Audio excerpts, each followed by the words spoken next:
బ్రెజిల్లో ఘోర ప్రమాదం జరిగింది. బీచ్ లో ఒక మినీ ప్లేన్ ఒక్కసారిగా కుప్పకూలింది. దానికి సంబంధించిన బ్రేకింగ్ న్యూస్ చూస్తున్నాం. రియో డి జెనీరోలోని ఒక బీచ్ లో విమానం కూలిపోయింది. ఈ ప్రమాదంలో పైలట్ చనిపోయాడు. విమానం సముద్రంలో పడిపోతున్న దృశ్యాలు అక్కడున్న ఒక సీసీ కెమెరాలో రికార్డ్ అయ్యాయి.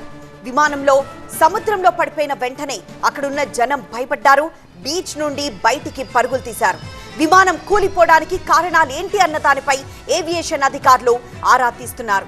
ప్రస్తుతం టీవీ9 స్క్రీన్ మీద ఆ దృశ్యాలు చూస్తున్నాం.